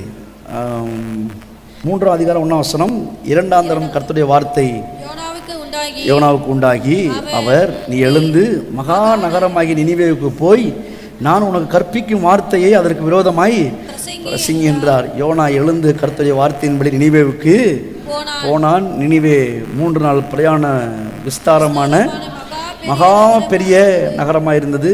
யோனா நகரத்தில் பிரவேசித்து 1 நாள் பிரயாணம் பண்ணி இன்னும் 40 நாள் உண்டு, அப்பொழுது நினிவே கவிழ்க்கப்பட்டு போகும் என்று கூறினான். அப்பொழுது நினிவேயில் உள்ள ஜனங்கள் தேவனை விசுவாசித்து உபவாசம் செஞ்சு கூறினார்கள். பெரியோர் முதல் சிறியோர் மற்றும் ரட்டுடுத்தி கொண்டார்கள். இந்த செய்தி நினிவேவின் ராஜாவுக்கு எட்டினது. அவன் தன் சிங்காசனத்தை விட்டு எழுந்து தான் உடுத்தியிருந்த உடுப்பை கலற்றி போட்டு இரட்டை உடுத்தி கொண்டு சாம்பலிலே உட்கார்ந்தார். மேலும் ராஜா தானும் தன் பிரதானிகளும் நிர்ணயம் பண்ணின கட்டளையாக நினிவே எங்கிலும் மனுஷராகிலும் மிருகங்களாகிலும் மாடுகளும் ஆடுகளும் ஒன்றும் ருசி பாராத இருக்கவும் மேயாமலும் தண்ணீர் குடியாமலும் இருக்கவும் கட்டளையிட்டு ஒரு பெரிய உபவாசத்தை போட்டான் பாருங்க ராஜா மக்களுக்கு. இப்போ நல்லா கவனிங்க, ஒரு பாயிண்ட்டை சொல்கிறேன். 10ஆவது வசனம், அவர்கள் தங்கள் பொல்லாத வழியை விட்டு திரும்பினார்கள் என்று தேவன் அவர்களுடைய கிரியைகளை பார்த்து தாம் அவர்களுக்கு செய்வேன் என்று சொல்லியிருந்த தீங்கை குறித்து மனஸ்தாபப்பட்டு அதை செய்யாது இருந்தார். மறுபடியும் சொல்கிறேன், நான் யாரையும் குற்றஞ்சாட்டுவதற்காக சொல்லலை, கர்த்தர் எவ்வளவு நல்லவர்னு நான் இப்போ சொல்கிறேன் உங்களுக்கு. நல்லா கவனிங்க. 3 நாள் பிரயாணம், இஸ்ரேல் ஜனங்களுடைய 1 நாள் பிரயாணம் என்பது 40 கிலோமீட்டர். கிட்டத்தட்ட 3 நாள் பிரயாண தூரம்னா 120 கிலோமீட்டர் சுற்றளவு. சென்னை பட்டணமே 70 கிலோமீட்டருன்றாங்க. அதை காட்டிலும் 2-2.5 மடங்கு அதிகமான ஜனத்தொகை உள்ள ஒரு பெரிய கூட்டம். 120,000 பேர், 120,000 பேர் அங்கே ஜனங்கள் இருக்கிறாங்க. இப்போது இவர்களுடைய பாவத்தை குறித்து அங்கே யோனா பிரசங்கிக்கிறார். பிரசங்கிக்கும் போது இவர் என்ன பண்ணுறாங்க, உபவாசம் பண்ணி ஜோம் பண்ணுறாங்க. நல்லா படித்து பாருங்க. அவர்கள் தங்கள் பொல்லாத வழியை விட்டு திரும்பினார்கள் என்று தேவன் அவருடைய கிரியைகளை பார்த்து மனஸ்தாபப்பட்டு அவர்களுக்கு செய்வேன் என்று சொல்லியிருந்த தீங்கை செய்யாதபடிக்கு கர்த்தர் அந்த தீங்கை விட்டு விலக்கிட்டார். நல்லா கவனிங்க, செய்வேன்னு சொன்னதை கர்த்தர் செய்யாதபடிக்கு தீங்குக்கு விலக்கிட்டார். ஆனால் இன்னைக்கு இவ்வளவு ஜெபம் நடந்தும் ஏன் ஒரு துளி கூட குறையாமல் இருக்குது? என்னைக்காவது யோசித்து பார்த்துருக்கலாம் அந்த சம்பவத்தை படித்து பார்த்து. ஒருவேளை நம்மளை காட்டிலும் யோனா பெரிய நீதிமானா? அப்படி பார்த்தா அப்படியும் இல்லை. யோனாவை காட்டு நம்ம தான் அதிக நீதியை பெற்றிருக்கிறோம். ஏனென்றால் அவர்கள்லாம் ஆட்டுக்குட்டி ரத்தத்தால் மீட்கப்பட்டவர்கள். நம்ம தேவனுடைய இரத்தத்தினாலே மீட்கப்பட்டவர்கள். இப்போது தேசத்தின் ஜனங்களெல்லாம் அவங்களாம் சாதாரணமான பாவிகளுடைய ஜெபத்தை கேட்டு கர்த்தர் அன்றைக்கு பதில் கொடுத்தாரு. ஆனால் இன்றைக்கி நீதிமான்களாக உட்காந்து இவ்வளோ ஜெபிக்கிறாங்க, இவ்வளோ ஜெபிக்கிறோம், நம்மளும் ஜெபிக்கிறோம், இவ்வளோ அழுகிறாங்க, இவ்வளோ உபவாசம் இருக்கிறாங்க. ஏன் கர்த்தர் இன்றைக்கு வரைக்கும் பதில் கொடுத்து இந்த தீங்கை செய்யாமல், இந்த தீங்கை விட்டு விலக்காமல் இருக்கிறார்? இல்லை, எப்பெல்லாம் வழி விட்டாங்களே. நம்முடைய சபையில் கூட சொல்கிறாங்க, நாங்கள் பண்ண தவறாக இருக்குமோ, சபை அடப்பட்டுருச்சுன்னா ஒரு சில பேர் கேட்குறாங்க. அப்போ அந்த உணர்வே நம்ம பாவத்திலேருந்துலாம் சபை இப்படி ஆயிடுச்சோ, நம்மளை பரிசுத்தப்படுத்தணும் அப்படி பரிசுத்தப்படுத்துகிறாங்க. ஆனாலும் இன்னும் குறைஞ்ச மாதிரி தெரியலையே. ஏன்னு சொல்கிறேன், இங்கே தீங்க செய்வேன் கர்த்தர் சொன்னார். இப்போ இன்னைக்கு வந்திருக்கிற இந்த கொள்ளை நோயை கர்த்தர் அனுப்பவில்லை. எதை மாதிரி ஆமேன்றீங்க? ஒருவேளை கர்த்தர் அனுப்பி இருந்தால் நம்ம பண்ண ஜெபத்துக்கு நிச்சயமாக ஜெபித்த அந்த நாளே, எப்போ முதல் வாரம் சபை அடப்பட்டுச்சோ அன்னைக்கே மக்கள்லாம் கண்ணீர் வடிச்சிட்டாங்க. உண்மையாக எல்லாம் இல்லைன்னு சொல்ல முடியாது, அதெல்லாம் ரொம்ப பாரப்பட்டு ஜெபிச்சாங்க. ஆனால் எப்படி ஜெபிச்சாங்கன்னா, இதெல்லாம் கர்த்தர் செஞ்சாருன்னு நினச்சி அவங்க ஜெபிச்சாங்க. நிச்சயமாக இன்றைக்கு வந்திருக்கிற தீங்குக்கும் இந்த கொள்ளை நோய்க்கும் இந்த வெட்டுக்கிளிக்கும் கர்த்தருக்கும் சம்பந்தமே இல்லை. ஒருவேளை கர்த்தர் அனுப்பியிருந்தா அனுப்ப மாட்டார், நிச்சயமாக அவர் அனுப்ப மாட்டார். அனுப்பவில்லை. இன்னும் எத்தனை சம்பவத்தையும் ஆதாரமாக என்னால் காமிக்க முடியும். கர்த்தர் அனுப்பலை. ஒருவேளை இவங்க சொல்கிற மாதிரி கர்த்தர் அனுப்பியிருந்தா இவங்க பண்ண ஜெபத்துக்கு அவர் பதில் கொடுக்காம போயிருந்தா, அவரை போல ஒரு இரக்கமற்றவர் இந்த உலகத்தில் யாருமே இருக்க முடியாது. மக்களுடைய பாவத்துக்காக தண்டனையை கொடுக்குறாரு. இப்போது அந்த தண்டனைக்காக பாவிகள் அல்ல, இன்னைக்கு ஊழியக்காரங்களே ஜெபிக்கிறோம். அங்கே ராஜா பாவி, ராஜாவும் நினிவே பட்டணத்தாரும் பாவிகள். அவங்க ஜெபிக்கும் போது பதில் கொடுத்தாரு. இன்னைக்கு நம்ம ஜெபிக்கும் போது ஊழியக்காரங்கள் எல்லாம் ஜெபிக்கிறோம், சுவாசி எல்லாருமே ஜெபிக்கிறோம். ஏன் பதில் வரல அப்படின்னா, இந்த பிரச்சனையை கர்த்தர் கொடுத்திருந்தால் நிச்சயமாக கர்த்தர் இந்த தீங்கை செய்ய மாட்டார். எப்போ சபைகளெல்லாம் மனஸ்தாபப்பட்டு பொல்லாப்பு விட்டு விலகி, ஆண்டவரே நான் செஞ்சு தப்பாக இருக்கிறோமோ, நான் செஞ்சு தப்பாக இருக்கோமோ, நான் குற்றம் பண்ணிட்டோன்னு சொல்லி எல்லாருமே அப்படி தான் இருக்கிறாங்க. இப்போ கூடுமான அளவுக்கு உண்மையான கிறிஸ்தவங்களாம் அப்படி தான் நினைக்கிறாங்க. நம்முடைய தவறுதனால தான் சபை அடப்பட்டு போச்சோ அப்படின்ற நினைவோடு தான் இருக்கிறாங்க. அப்படிப்பட்ட நினைவோடு நம்ம ஜெபிக்கும் போது நிச்சயமாக கர்த்தர் பதில் கொடுத்திருப்பார், அவர் செய்கிறதா இருந்தால். இப்போ சுற்றி முற்றி பார்த்தா நிச்சயமாக அவர் செய்யலை, சத்துரு இதை செய்து கொண்டிருக்கிறான். சத்துருக்கு அவ்வளோ வல்லமை இருக்குதா? உலகத்தையே, தேசத்தை இல்லைங்க, உலகத்தையே ஆட்டி படைக்கிற அளவுக்கு வல்லமை இருக்குதா? நிச்சயமாக இருக்குது. ஆனால் உங்கள் மேலே என் மேலேயும் எதை பேர் ஆமேன்றீங்க, அவனுக்கு அதிகாரம் இருக்குது, வல்லமை செய்கிறான். ஆனால் புதிய ஏற்பாட்டில் வாசிக்கிறோம், ஆதி ஆமத்திலே சொல்லிட்டாரு, ஸ்திரீன் வித்து சர்ப்பத்தின் தலையை நசுக்கும் என்று சொன்னபடி சத்துரு மேலே கர்த்தர் ஜெயம் எடுத்துட்டார். அவன் தோற்றுட்டான், அவனுடைய வல்லமையெல்லாம் உரிக்கப்பட்டுச்சு. அவன் நிர்வாண குலமாக தான் இருக்கிறான், அவனுக்கு வல்லமை இல்லை. யார் மேலே வல்லமை இல்லைன்னா, அவருடைய நாமத்தின் மேல் விசுவாசம் உள்ளவர்களாக அவரை ஏற்றுக்கொண்டாங்க பார்த்தீங்களா, அவங்க மேலே ஆதிக்கம் செலுத்துவதற்கு கொள்ளுவதற்கு அவனுக்கு எந்த ஒரு அதிகாரமும் வல்லமை இல்லை. ஆனால் உலகம் பொல்லாங்கனுக்குள்ள கிடக்குது, அவங்கள கொள்ளுவதற்கு சத்துருக்கு வல்லமை இருக்குது. அதனால தான் அவன் ஆதி முதல் மனுஷன், ஆதி முதல் கொலைபாதகன், அவனுடைய கொலைபாதக வேலை இயேசுவின் கல்வாரி சிலுவையோட ஸ்டாப் ஆயிருந்துச்சுன்னா, இங்கே புதிய ஏற்பாட்டு நிருபங்களில் பவுலோ அல்லது பேதுருவோ யோவானோ அதை குறித்து சொல்லியிருக்க மாட்டாங்க. அதை கவனிக்கணும். புரியுது உங்களுக்கு? அவனுடைய கொலை செய்கிற வேலை, திருடுகிற வேலை, கொள்ளுகிற வேலை, அழிக்கிற வேலை கல்வாரி சிலுவையோட முடிஞ்சிருச்சு எல்லாத்துக்குமே அப்படின்னா, நிருபங்களில் இதை குறித்து பேச வேண்டிய அவசியம் இல்லை. ஆனால் நிருபங்களில் தான் சொல்கிறாங்க, உலகம் பொல்லாங்கனுக்குள்ளே கிடக்குது, அவங்கள கொள்ளுவதற்கு சத்துருக்கு வல்லமை இருக்குது அப்படின்னா, கல்வாரிக்கு பிறகும் உலகத்தை ஆட்டி படைக்கிறதுக்கு அவனுக்கு வல்லமை இருக்குது. அவ்வளோ வல்லமை அவனுக்கு இருந்தாலும் உங்கள் மேலே ஆதிக்கம் செலுத்துறதுக்கு ஒரு உரிமையும் அவனுக்கு இல்லை. எல்லாரும் கரங்களை தட்டி அதை கர்த்தர் பறித்து கொண்டார், அதை எடுத்துக்கொண்டார். அன்றைக்கு அது தெரியாமல் தான் ஆண்டவர் செஞ்சார்ன்றாங்க. ஆனால் இன்னும் ஆழமாக பாருங்கள், இந்த வியாதியில் கிறிஸ்தவர்கள் அதிகமாக அறிக்கவே இல்லை, கிறிஸ்தவர் அதிகமாக பாதிக்கப்படவே இல்லை. ஆனால் இயேசுவை ஏற்றுக்கொள்ளாதவங்க தான் அதில் பாதிக்கப்பட்டிருக்கிறாங்க. ஏன்னு கேட்டால், அவங்க அவன் கையில் இருக்கிறாங்க, அவன் அவங்களுக்கு செய்கிறான். ஆனால் அதன் மத்தியிலையும் வேடனுடைய கண்ணிக்கும் பாலாக்கும் கொள்ளை நோக்கி உன்னை தப்பு வைப்பேன்னு சொன்னவர் இன்றைக்கு வரைக்கும் அவருடைய பிள்ளைகளை தப்பு வைத்து காப்பாற்றுகிறார். எத்தனை ராமன் சொல்கிறீங்க, ஒன்று உங்களை சேதப்படுத்த மாட்டாது, பாதாளத்தின் வாசல் அதை மேற்கொள்வது இல்லை என்று சொன்னவர் அதை உறுதிப்படுத்தும்படி கர்த்தர் நமக்கு செய்கிறார். ஆனால் உலகம் அவனுக்குள்ள கிடக்கிறபடி நல்லா இன்னைக்கு கேட்கலாங்க. அநேகர் பிசாசுக்கு அவ்வளோ வல்லமை இருக்குதாங்க, செய்வானாங்க அப்படின்றாங்க. நல்லா கவனிக்கணும், பூமியானதையே ஒழுங்கின்மையும் அன்னைக்கு செஞ்சவன் தாங்க இன்றைக்கும் செய்வான். அவனுக்கு வல்லமை இருக்குது.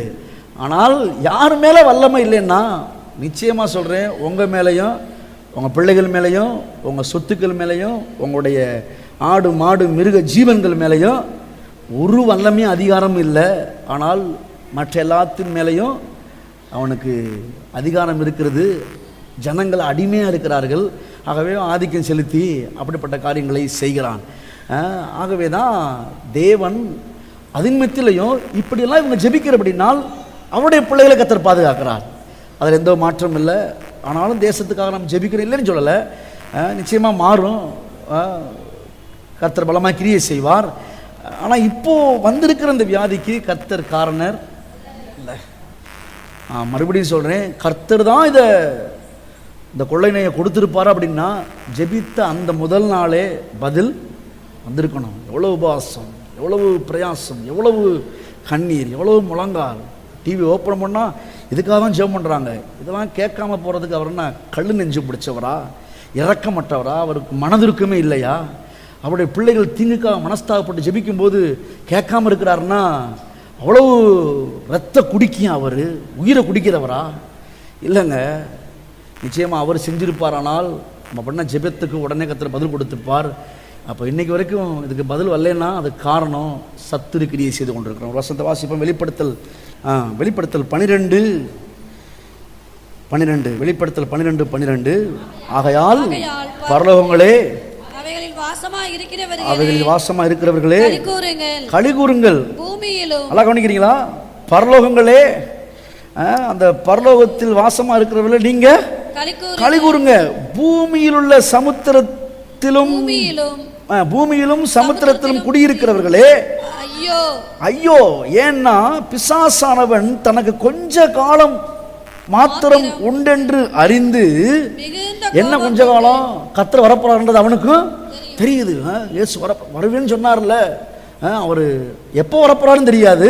ஆனால் எப்படியும் சீக்கிரத்தில் வரப்போறான்றதை அவன் அறிஞ்சு கொஞ்ச காலம் உண்டென்று மாத்திரம் அவன் அறிந்து மிகுந்த கோபம் கொண்டு உங்களிடத்தில் இறங்கினபடினால் உங்களுக்கு ஆபத்து வரும் என்று சொல்ல, அதைத்தாங்க பிசாசு நிற்கிறான். அவன் உக்ரான கோபம் கொண்டு எவனை விழுங்கலாமா என்று வகை தேடி ஒவ்வொருத்தனையும் வியாதி மாத்திரமல்ல, இன்றைக்கி இந்த கொள்ளை நோய் தான் பெருசாக பேசுகிறோம். ஆனால் கொள்ளை நோய் இல்லாத காலத்திலேயே விபத்துக்கள்னாலையும் பலவிதமான தற்கொலையினாலும் வியாதியினாலும் சத்துரு கொன்று மக்களை கூச்சிக்கிட்டு தான் இருக்கிறான். அதெல்லாம் பெருசாக எடுக்காததுனால அவங்களுக்கு தெரியலை. ஆனால் இது குறிப்பிட்டு கணக்கு எடுக்கிறதுனால இவ்வளோ பேர் செத்துட்டாங்கன்னு அப்படின்னு நம்ம சொல்கிறோம். ஆனால் அவனை பொறுத்தளவு எல்லாமே ஒன்று தான். எப்படியாவது உக்ரான கோபம் கொண்டு அவன் இறங்கி கொஞ்ச காலம் உண்டு அதுக்குள்ளே இருக்கிறவனை பூரா கூட்டி போயிடுறேன்னு சொல்லிட்டு அவன் தீவிரமாக வேலை செஞ்சு மக்களை கொன்று கூச்சிக்கிறான். இன்றைக்கி நம்முடைய ஜனங்கள் தேவனை குறித்து சற்று கூட அறியாமல் கடைசி காலம் அவர் அனுப்பியிருக்காருன்னு எப்படி சொல்கிறாங்கன்னு தெரியல. நான் மறுபடியும் சொல்கிறேன், ஒருவேளை அவர் அனுப்பியிருந்தா இதை பதில் கொடுத்துருக்கணுங்க, கொடுத்துருப்பாரு. நான் சொல்கிறேன், உங்களை காட்டில் என்ன காட்டிலும் கோடி மடங்கு நம்ம மேலே அன்பு உள்ளவர் கர்த்தர். நீங்கள் உங்கள் பிள்ளைகள் தவறு செய்யும்போது சில தண்டனையை கொடுக்குறீங்க. ஆனால் பிள்ளை அப்பா அம்மா மன்னிச்சுக்கன்னு சொன்னோடனே இறங்கிடுறீங்க. நான் சொல்கிறேன், நம்மளை காட்டிலும் கர்த்தர் ரொம்ப கொடூரமானவரா? இப்போ தண்டிக்கிறாரு, இப்போ இவ்வளோ தூரம் கேட்டும் பதில் தரமாட்டாரு அப்படின்றதுக்கு நம்மளை காட்டிலும் கர்த்தர் மோசமானவர் அல்ல. கேட்ட உடனே அவர் பதில் கொடுத்துருப்பாரு. ஆனால் இன்றைக்கி வரைக்கும் கொடுக்க முடியாமல் இருக்கிறதுக்கான காரணம் உலகம் பொல்லாங்கனுக்குள்ளே கிடக்கிறது. அவன் செஞ்சுக்கிருக்கிறான். அவன் கையிலேருந்து மக்களை விடுதலை ஆக்குவதற்கு தான் நற்செய்தி அறிவித்து கொண்டிருக்கிறாரு. எப்பயா அவங்க கையிலேருந்து வெளியே வந்துட்டா நம்ம அவனை காப்பாற்றிடலாமே அப்படின்னு சொல்லி கர்த்தர் நற்செய்தி அறிவிச்சுக்கிறாரு. மக்கள் வரமாட்டாங்க. ஆனாலும் அவரிடத்தில் ஓடி வந்தவர்களை கர்த்தர் கட்டி அணைத்து இந்நாள் வரைக்கும் அற்புதமாய் பாதுகாத்து வருகிறார். இது அவருடைய சுத்த கிருபை. எதை விடாமன்றீங்க? பாவம் எவ்வளோ தூரம் பெருகுதோ அந்த அளவுக்கு தேவனுடைய கிருபை அதிகமாக பெருகி, ஏனென்றால் பாவத்தின் சம்பளம் மரணம். அந்த மரணம் வந்து விடக்கூடாது, அந்த மரணம் உங்களை என்னையும் ஆட்கொண்டக்கூடாதுன்னு சொல்லி தான் கர்த்தர் தம்முடைய கிருபை அதிகமாய் பெருக பண்ணி நம்மை பாதுகாக்கிறார், பராமரிக்கிறார், இன்னும் பாதுகாக்க உண்மையிலவராக இருக்கிறார். ஆகவே நடக்கிற சம்பவங்களை பார்த்து யார் சொன்னாலும் அதை ஏற்றுக்கொள்ளாதீங்க, அதை நம்பாதீங்க. கர்த்தர் அப்படிப்பட்டவர் அல்ல. கர்த்தர் ரொம்ப நல்லவர், கிருபை நிறைந்தவர், இரக்கம் நிறைந்தவர். பாவம் செஞ்சா அடிக்கிறாருன்னா நம்ம உள்ளே வர வேண்டிய அவசியமே இல்லைங்க. கர்த்தர் வந்து பாவிகளை தண்டிக்கிறாரு, நீதிமான்களை நேசிக்கிறாரு அப்படின்னா அது உலகத்தில் எல்லாம் அப்படி தான் இருக்கிறாங்க.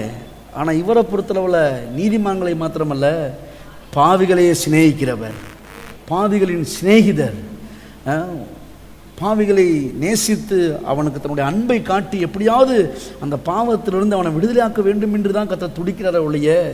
இன்னைக்கு காலையோட வாசித்தோம், ஒருவேளை அவன் பாவம் செய்வானானால் அது அவனுக்கு மன்னிக்கப்படும். எத்தனை பேர் ஆமென் சொல்றீங்க? இது அவருடைய கிருபை.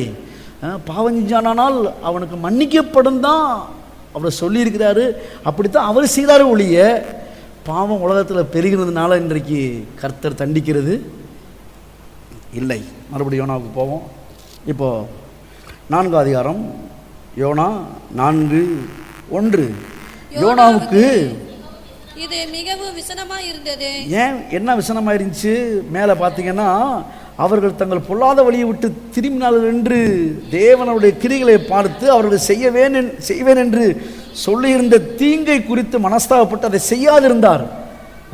கர்த்தர் என்ன பண்ணாரா? செய்யலையா? அழிப்பேன், அவங்கள கொல்ல போறேன், பாவம் ரொம்ப பெருகிருச்சு, போய் விரோதமாக சொல்ல அழிக்க போறேன், பாவம் எட்டிருச்சு அப்படின்னு சொல்லி அனுப்பிச்சு விட்டவர் இப்போ என்ன பண்ணாராம்? அழிக்காம அவங்கள காப்பாற்றி விட்டாரு. இதை பார்த்த யோனாவுக்கு என்ன வருது? ரொம்ப விசனமாக இருந்தது. அவன் கடும் கோபம் கொண்டு கர்த்தரை நோக்கி விண்ணப்பம் பண்ணி, கர்த்தாவே, நான் என் தேசத்தில் இருக்கும்போதே, இப்போ வந்துட்டீங்களா பாயிண்ட் சொல்கிறேன், புரியுதா உங்களுக்கு? தேசத்தில் அங்கே கர்த்தர் சொன்ன போதே இவன் இதை சொல்லி தான் ஓடி இருக்கிறான். நீங்கள் சொல்லுவீங்க, கடைசியில் அவங்க உபவாசத்தை போட்டுருவாங்க, நீங்கள் மனசு மாறிடுவீங்க, செய்ய மாட்டீங்க ஆண்டவரே அப்படின்னு சொல்லி சொல்கிறான் பாருங்க. கர்த்தாவே, நான் என் தேசத்தில் இருக்கும் போதே நான் இதை சொல்ல, அங்கே சொன்ன மாதிரி ஒன்றும் போடலை, ஆனால் இங்கே தான் சொல்கிறாரு. அப்போ என்ன அர்த்தம்னு கேட்டு, அங்கே போடலைன்னா ஒன்று அங்கே சொல்லலைன்னு அர்த்தம் இல்லை, ஏற்கனவே சொல்லியிருக்கிறாரு. நீங்கள் சொல்லுவீங்க ஆண்டவரே, அடிக்க மாட்டீங்க, அப்புறம் ஏன்டா பொய்யா சொல்கிற, தீக்க பேசின்னு சொல்லிட்டு என்னை அடிச்சே கொண்டு விடுவாங்க அப்படின்னு நான் முதலே சொன்னேன்ல. நான் வாசிக்கிறேன். கர்த்தாவே, நான் தேசத்தில் இருக்கும்போதே நான் இதை சொல்லவில்லையா? இது நிமித்தமே நான் முன்னே எதுக்கு ஓடி போனான்றத சரியா சொல்லவே மாட்டாங்க. அநேகம் 1000 காரணம் சொல்லுவாங்க. பாருங்க, தேவசமத்தை விட்டுட்டு விலகி போயிட்டோம், ஆண்டவர் ரொம்ப கோவப்பட்டா, நீ தேவசமத்தை விட்டுட்டு போனினா அப்படிதான் சொல்றாங்க ஒழிய எதுக்கு ஓடினான்னு சொல்ல மாட்டாங்க யாருமே. எதுக்கு ஓடினானா, நீ செய்வேன்னு சொல்லுவீங்க, செய்ய மாட்டீங்க, அதனால தான் ஓடிட்டேங்க. பாருங்க, இது நிமித்தமே நான் முன்னமே தர்சீசுக்கு ஓடி போனேன். ஏன்னு கேட்டா, எல்லாரும் சேர்ந்து வாசிப்போம். நீர் இரக்கமும், சத்தமா தான் வாசிங்களேன், நீர் இரக்கமும் மன உருக்கமும் நீடிய சாந்தமும் மிகுந்த கிருபையும் உள்ளவர், ஜனங்கள் தீமை அனுபவிக்கிறதை பார்த்து மனஸ்தாபப்படுகிறவருமான தேவன் என்று நான் அறிஞ்சுதான் ஆண்டவரே நினிவேவுக்கு போகாம, எப்படிப்பட்ட அறிவு பாருங்க. அதான் அந்த மாலை வேளையில் நானும் சொல்றேன், கர்த்தரை குறித்து சரியான அறிவு இருந்தா எந்த சூழ்நிலையும் கர்த்தரை தைரியமாக பேசலாம். இல்லை கர்த்தரை அடிப்பார், உடப்பார், இடிப்பார்னு சொன்னால் கர்த்தரை கேட்கவே முடியாது. ஏன்னா இதெல்லாம் அவருடைய சித்தம் சொல்லிட்டோம்ல, ஏற்கனவே சித்தம் உள்ள பதிஞ்சிருச்சு.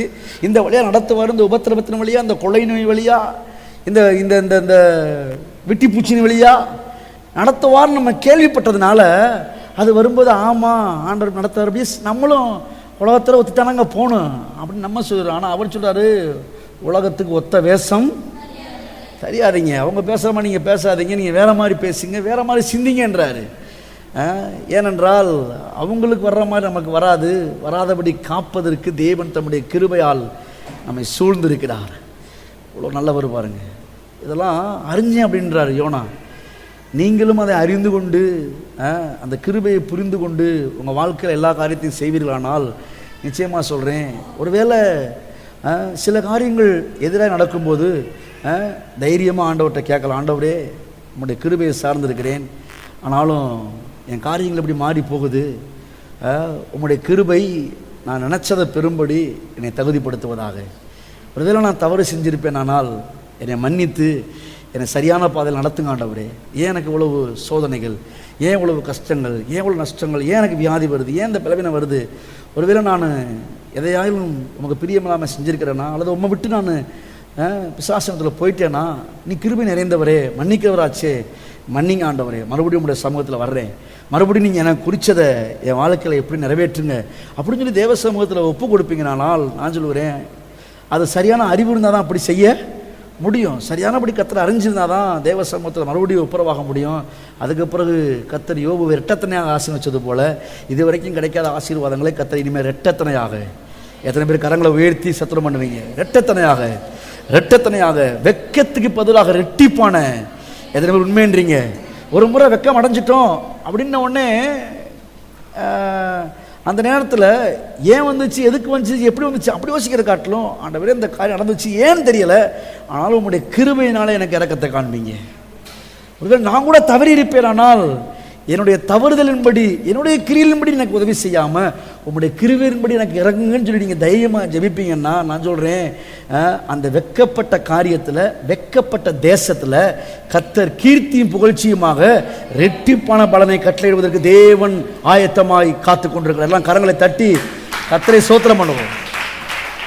வெட்கத்துக்கு பதிலாக, இது வந்து நான் என் வாயில சொல்கிற வார்த்தை இல்லை, பைபிள் அப்படியே இருக்குது, அப்படியே இருக்குது. வெட்கத்துக்கு பதிலாக இரட்டத்தனையான பலன் வரும். வெட்கத்துக்கு பதிலாக கீர்த்தியும் புகழ்ச்சியுமாக வைப்பேன் கர்த்தர் வாக்கு பண்ணியிருக்கிறார். அதெல்லாம் உரிமையாக கேட்கணும். அது எது வேணா இருக்கலாம்.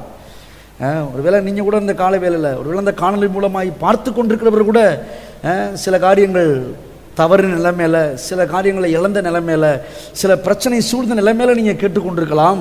நான் சொல்கிறேன், அந்த பிரச்சனை ஏன் வந்துச்சு, எதுக்கு வந்துச்சு, அது கர்த்தர் தான் அனுமதிச்சுட்டு போகிறோம், இது வழியாக நடத்துகிறாரோ அப்படி யோசிக்காதீங்க. அதுக்கு பதிலாக கர்த்தருடைய கிருபையை சார்ந்து கொள்ளுங்க. அந்த கிருபை அந்த நேரத்தில், அந்த காரியத்தில், அந்த பிரயாசத்தில் பெருகும்படி கிருபை உயர்த்துங்க.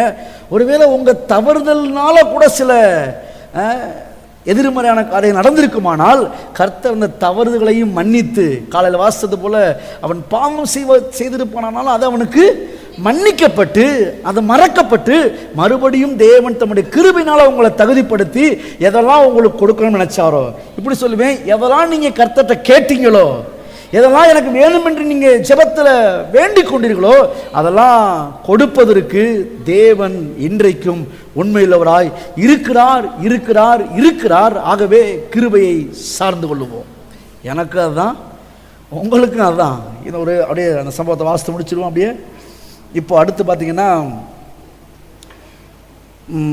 4:3, இப்போதும் கர்த்தாவே என் பிராணனை என்னை விட்டு எடுத்துக்கொள்ளும், நான் உயிரோடு இருக்கிற பார்க்கிலும் சாகிறது நலமா இருக்கும் என்றார். அதுக்கு கர்த்தர், எரிச்சலா இருக்கிறது நல்லதோ என்றார். இப்போ அதுக்கு அடுத்து ஒரு பாடத்தை அவனுக்கு கற்பிக்கிறதுக்காக ஒரு காரியத்தை செய்தாரு பாருங்க. பின்பு யோனா நகரத்திலிருந்து புறப்பட்டு நகரத்துக்கு கிழக்கே போய் அங்கே தனக்கு ஒரு குடிசையை போட்டு நகரத்துக்கு சம்பவிக்க போகிறதை நான் பார்க்கும் மட்டும் அதன் கீழ் நிழலில் இவனுக்கு இன்னும் அந்த வெறி அடங்கலை. கர்த்தர் கிருபையுள்ளவர்னு சொல்லிட்ட, அதை அறிஞ்சுதான் விலையை ஓடிட்ட, இருந்தாலும் ஆண்டவர் என்ன பண்ணுறாருன்னு பார்ப்போம். யோனா தெளிவாக அறிஞ்சுக்கிட்டாரு, கர்த்தர் கிருபை நிறைந்தவர், இரக்கம் நிறைஞ்சவர் தான். முதலே ஓடினார். இப்போ திரும்ப வந்து சந்திக்கும் போது சொல்கிறார், ஆண்டவர் நீ கிருபை உள்ளவர், தீங்காக மனஸ்தாபப்படுவர்னு சொல்லிட்டார்ல. அப்போது தீங்காக மனஸ்தாபப்படுகிற தேவன் என்று அறிஞ்ச உடனே சரி கர்த்தர் மனுஷார் விட்டு போக வேண்டியதானே. ஆனால் இன்னமும் இவங்க பண்ண அக்கறத்துக்கு கர்த்தர் ஏதாவது செய்வாரா? கிருபை நிறைந்தவர் தான், இருந்தாலும் இவங்க பாவம் அவ்வளோ ரொம்ப பெருசாக இருக்கிற அப்படின்னால கர்த்தர் ஏதாவது செய்வாரான்னு சொல்லிட்டு உட்காந்து பார்க்கலான்னா பாருங்க, எப்படா அக்கினி வரும், எப்படா தீ வரும், இவங்களை எரித்து நாசம் பண்ணணும்னு சொல்லி அங்கே அந்த லோத்துடைய காலத்தில் நடந்தது போல், அங்கே எலியாவுடைய காலத்தில் அக்கினி இறக்கி 50 பேரை கொண்டது போல் இங்கேயும் நடக்கும்னு சொல்லி அவளாக பார்த்துட்டு உட்காந்துருக்கிறாரு.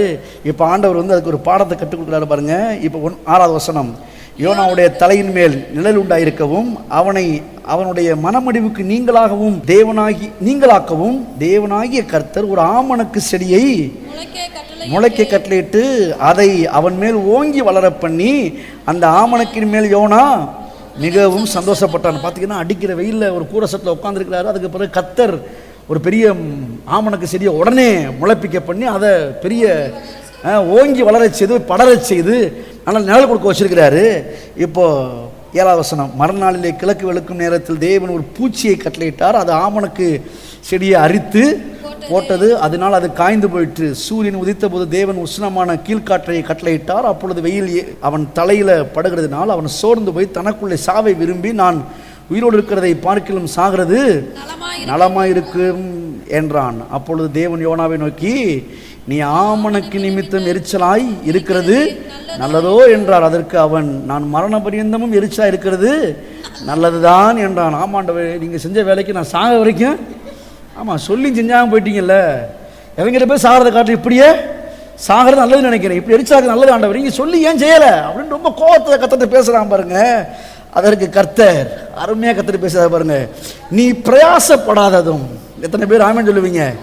டேய் யோனாவே, இந்த மரம் வளரும்படி நீ பிரயாசப்படலை, நீ வளர்க்கலை, ஒரு ராத்திரியில் அது இப்படி முளைச்சு வளர்க்க, இந்த பிரயாசப்படலை, இன்னைக்கு காலையில முளைச்சு இன்னைக்கு ராத்திரியே அழிந்து போனதுமான அந்த ஆமணக்கு செடிக்காக பரிதபிக்கிறியே. இப்ப காலையில முளைச்சு மாடி போச்சு, இவ்வளவு அழகா வந்துச்சு, இவ்வளவு நிழல் கொடுத்துச்சு, இவ்வளவு படர்ந்துச்சு, இப்படி போச்சே, இப்படி போச்சே, இப்படி போச்சே, அதுக்கு என்ன ஆச்சோ ஏதாச்சோ, ஆண்டவர் இந்த செடியை காப்பாற்றிக்க கூடாதா அப்படின்ற ஒரு எரிச்சல். புரியுதா உங்களுக்கு? சாதாரண அந்த மரம் காஞ்சி போனதுக்கே உனக்கு இவ்வளவு பரிதாபமும் எரிச்சலும் ஏன் மேலே வருது, அந்த மரத்தை காப்பாற்றலேன்னு. புரியுதா உங்களுக்கு? அதான் பாயிண்ட்டு. கர்த்தர் அந்த மரத்தை காப்பாற்றிக்க கூடாதா, இப்படி அழிஞ்சு போச்சு ஒரு நாளில் அப்படின்னு சொல்லி ஒரு நாள் காலையில் வந்து சாயந்தரம் வந்து அழிஞ்சு போனதை நினச்சே நான் காப்பாற்றுறேன்னு என் மேலே எரிச்சலாக இருக்கிறியே. ஆனால் என் கையினால் உண்டாக்கப்பட்ட மக்கள் எதை விடாமன்னு சொல்கிறீங்க?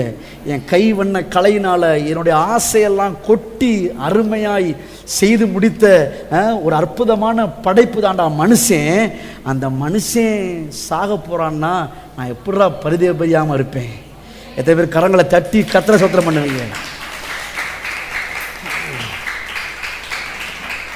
தாங்க தேவனுடைய அன்பு தான், கர்த்தருடைய இரக்கம், அந்த கிருபை தான் இப்படிப்பட்ட பரிதாபத்தை உண்டு பண்ணி, ஐயோ மக்களை நான் கொல்றதா, மக்களை அழிக்கிறதா, அவங்க செஞ்ச பாவத்துக்காக நான் அடித்தேன்னா என்னுடைய திட்டமே வீணாக போயிருமே, அவங்களுடைய வாழ்க்கை வீணாக போயிருமே, அந்த சந்ததியே அழிஞ்சு போயிருமே அப்படின்னு சொல்லி கர்த்தர் பரிதாபப்பட்டு நினிவே ஜனங்களை காப்பாற்றினார்.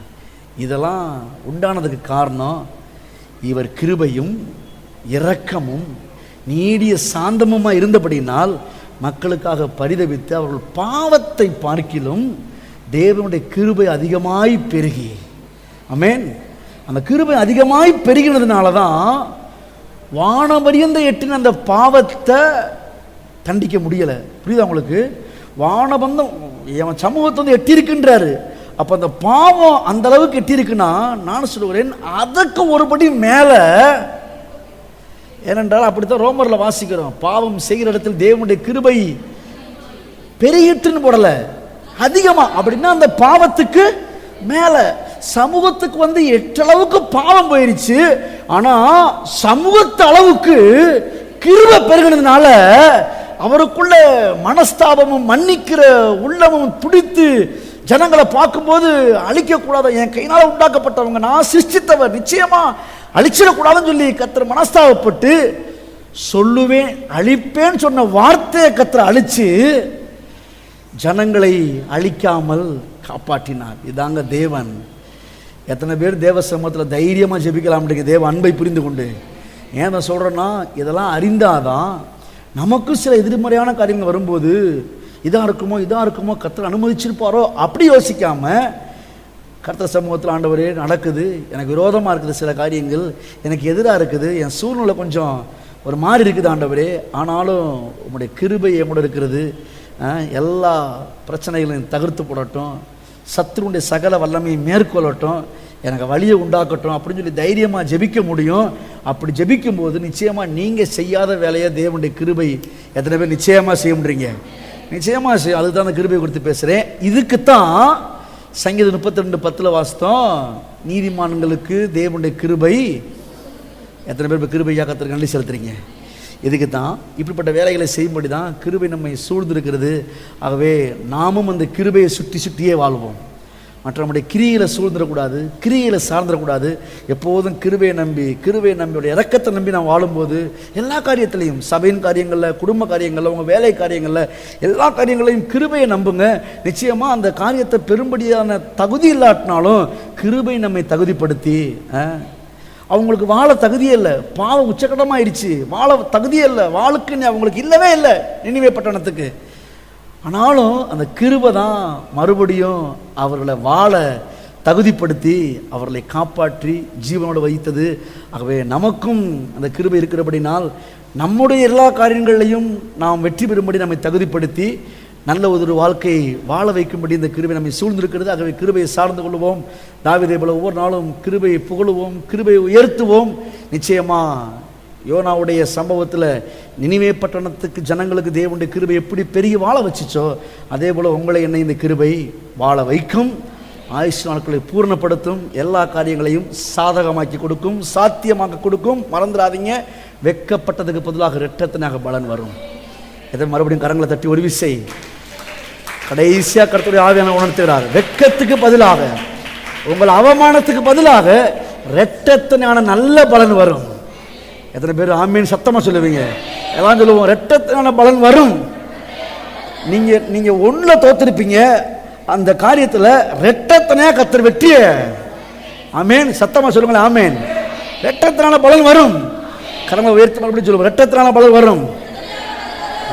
இப்படி எங்கேயோ போயிடாதீங்க, பரவத்து அல்ல இப்படின்றாங்களா, அவர்கிட்ட காமிங்க. இரட்டத்தினான பலன் வரும், நிச்சயமாய் வரும். அதை பெறுவதற்கு தேவனுடைய கிருபை என்னை சூழ்ந்திருக்கிறது, உயர்ந்திருக்கிறது, பெருகி இருக்கிறது. ஆகவே நிச்சயமாகவே இரட்டத்தினான பலன் வரும். என் கண் காணும். கர்த்தருக்கே மகிமை உண்டாகட்டும். எல்லாம் எழுப்பிக்கலாம். கர்த்தர் ஆஸ்வதிப்பார். நினைப்பதற்கும் நாம் ஜெபிப்பதற்கும் அதிகமாய் செய்திடுவார். நினைப்பதற்கும் நாம் ஜெபிப்பதற்கும் அதிகமாய் செய்திடுவார். களி கூறுவேன், கத்த சொன்ன வாக்கு தத்தம் சொல்லி மகிழ்வேன். களி கூறுவோம், கவலைகள் மறந்து களி கூறுவோம். அன்பின் பிதாவே, கர்த்தராகிய இயேசுவின் நாமத்தில் இந்த மாலை வேளையிலே கிருபைக்காக நான் நன்றி செலுத்துகிறேன். ஆண்டவரே, எங்கள் மேலே பெருகி இருக்கிற, எங்களை சூழ்ந்திருக்கிற, எங்கள் மேலே உயர்ந்திருக்கிற, எங்களை எல்லா காரியங்களையும் வெற்றி சிறக்க பண்ண வைக்கிற, எங்களை தகுதிப்படுத்துகிற உம்முடைய வல்லமையின் பாய்ச்சலாகிய அந்த கிருபைக்காக கோடி ஸ்தோத்திரங்கள் ஆண்டவரே. ஸ்தோத்திரம் ஆண்டவரே, ஸ்தோத்திரம் ஆண்டவரே. அந்த கிருபை எங்கள் வாழ்க்கையிலே அதிகமாய் பெருகட்டும். நினிவே பட்டணத்தார் வாழ தகுதி இல்லாத போது உம்முடைய கிருபை வாழ தகுதிப்படுத்தினதே, அதே போல நாங்கள் எந்த காரியத்தை பெற தகுதி இல்லாமல் இருக்கிறோமோ அல்லது தடையா இருக்கிறதோ, அந்த தடையின் மத்தியில், அந்த எதிர்மறையான காரியத்தின் மத்தியில் உம்முடைய கிருபை அதிகமாய் பெருகி தடைகளை உடைத்து போட்டு எங்களுடைய எல்லா காரியங்களையும் எங்களை வெற்றி சிறக்க பண்ண வைக்கிறதுக்காக நாங்கள் உம்மை ஸ்தோத்தரிக்கிறோம், உம்மை துதிக்கிறோம். கர்த்தாவே, இந்த கிருபை இன்னும் அதிகமாய் பெருகட்டும். இங்கே இருக்கிற எல்லாரும் மேலேயும் பெருகட்டும். இதை காணொலி மூலமாய் பார்த்து கொண்டிருக்கிற ஒவ்வொருடைய வாழ்க்கையிலும் உம்முடைய கிருபை பெருகட்டும் என்று சொல்லி இயேசு கிறிஸ்துவின் நாமத்தில் நாங்கள் கேட்கிறோம். கர்த்தாவே, பலவீனப்பட்ட சரீரங்கள் மேல், வியாதிப்பட்ட சரீரங்கள் மேல் உம்முடைய கிருபை பாய்வதாக இயேசுவின் நாமத்தில், பெருகுவதாக இயேசுவின் நாமத்தில். ஒருவேளை பாவத்திற்கான தண்டனையை அவர்கள் அனுபவிப்பார்களானால் அந்த பாவத்துக்கு மேல தேவனுடைய கிருபை பெருகி பாவத்தை மன்னிக்கட்டும், அந்த வியாதி படுக்கையும் தூக்கி எடுக்கட்டும், கிருபைக்கு மகிமை சேரட்டும் என்று சொல்லி நாங்கள் கேட்கிறோம். கர்த்தாவே, இன்னும் எல்லாரும் கிருபை நம்பி வாழட்டும். கிருபை ஒவ்வொருடைய வாழ்க்கையிலும் அதிகமாய் செயல்படட்டும். அதன் மூலமாக வருகிற நன்மையான காரியங்களுக்கு எல்லாவற்றிற்கும் மகிமை உமக்கு சேரட்டும் என்று சொல்லி இயேசுவின் நாமத்தில் ஜெபிக்கிறோம் எங்கள் ஜீவனுள்ள நல்ல பிதாவே. ஆத்துமாவே கர்த்தரை ஸ்தோத்திரி, என் முழுவதும் பரிசுத்த நாமத்தை ஸ்தோத்திரி. என் ஆத்துமாவே கர்த்தரை ஸ்தோத்திரி, கர்த்தர் செய்த சகல உபகாரங்களை மறவாதே. நம்முடைய கர்த்தராகிய இயேசு கிறிஸ்துவின் கிருபையும் பிதாவாகிய தேவனுடைய அன்பும் பரிசுத்த ஆவியானுடைய அனுநேக்கும் சந்தோஷமும் சமாதானமும் என்றைக்கும் சதா காலங்களிலும் நம் அனைவருடன் தங்கியிருப்பதாக. ஆமென், ஆமென். இப்படி அநாதி சிநேகத்தார் உங்க அன்பு பெரியது, உங்க இரக்கம் பெரியது, உங்க கிருபை பெரியது, உங்க தயவு பெரியது, உங்க அன்பு பெரியது, உங்க இரக்கம் பெரியது, உங்க கிருபை பெரியது, உங்க தயவு பெரியது. அநாதி சிநேகத்தால் என்னை நேசித்தீரையா, காருண்யத்தினால் என்னை இழுத்து கொண்டீரே. அநாதி சிநேகத்தால் என்னை நேசித்தீரையா, காருண்யத்தினால் என்னை இழுத்து கொண்டீரே. தாயின் கருவில் தோன்றும் முன்னே தெரிந்து கொண்டீரே, தாயை போல ஆட்டி தேற்றி அரவணைத்தீரே. தாயின் கருவில் தோன்றும் முன்னே தெரிந்து கொண்டீரே, தாயை போல ஆட்டி தேற்றி நடத்தி வந்தீரே. உங்க அன்பு பெரியது, உங்க இரக்கம் பெரியது, உங்க கிருபை பெரியது, உங்க தயவு பெரியது, உங்க அன்பு பெரியது, இரக்கம் பெரியது, உங்க கிருபை பெரியது, உங்க தயவு பெரியது. ஹalleluya, ஹalleluya, ஹalleluya. கர்த்தர் ஆசீர்வதிப்பாராக. கிருபை உங்கள் அனைவரோடும் தங்கி இருப்பதாக.